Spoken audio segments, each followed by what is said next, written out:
Good day, class. I am Mrs. Udumela Lovett. You are welcome to my chemistry channel. Now, today's topic is on stochiometry. In stochiometry, we'll be talking about mass calculations. And I found out that this topic has been a very problematic topic in chemistry for students. Look at, we want to start our calculations from this number one question. Calculate the mass of the residue obtained from the decomposition of 8.50 grams of potassium hydrogen trioxocarbonate 4. Given that the individual atomic masses are the potassium 39, hydrogen 1, carbon 12, oxygen 16. And we all know that this mass calculation is just like going from the known to unknown. So as a student, you are expected to know how to calculate the relative atomic mass of compounds. Solution. This is the balanced chemical equation for the reaction given. 2 molecules of potassium hydrogen trioxocarbonate 4 will decompose to give potassium trioxocarbonate 4, water as a liquid, and carbon 4 oxide as a gas released. From the equation, the residue now given from the conversion reaction is the potassium trioxocarbonate 4. First and foremost, because I've said that you go from what? The known to what? From known to what? Unknown. To calculate the relative molecular mass of potassium hydrogen trioxocarbonate 4, we have it this way. We must recognize the 2 here, the mole it occurs in the reaction. Now, potassium is 39, hydrogen is 1, carbon 4 oxide is 2, carbon is what? 12 here.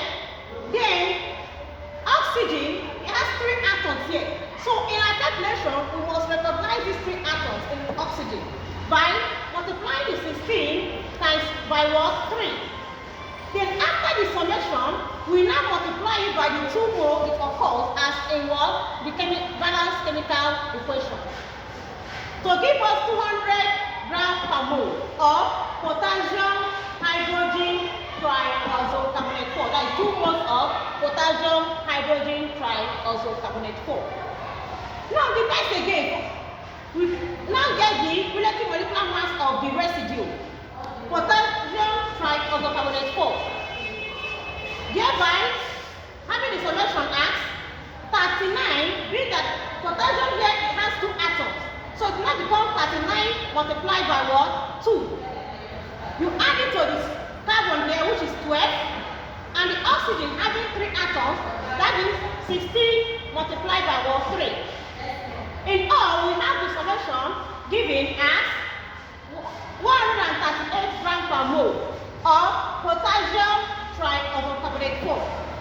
Now, since we have known the relative atomic masses now of the reactant and the residue produced, we now move from known to what? Unknown.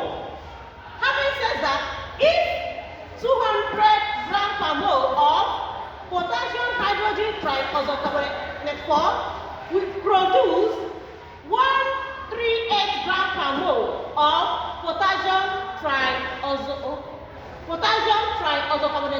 4.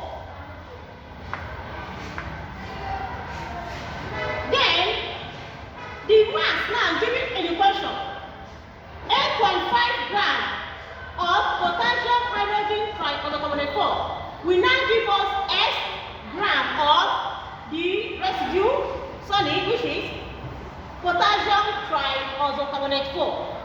For this, we have to do what? Cross multiply. We have to cross multiply and make this the subject of what? Formula.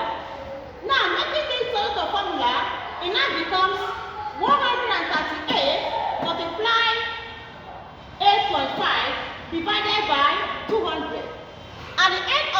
reaction, we will now have 5.8 grams of potassium triazocarbonate 4. We all know that this law, the law that governs this is all what? The law of conservation of what? Matter. Now from this, we can still calculate the mass of this, and the total mass of the product here will give us the mass we have here.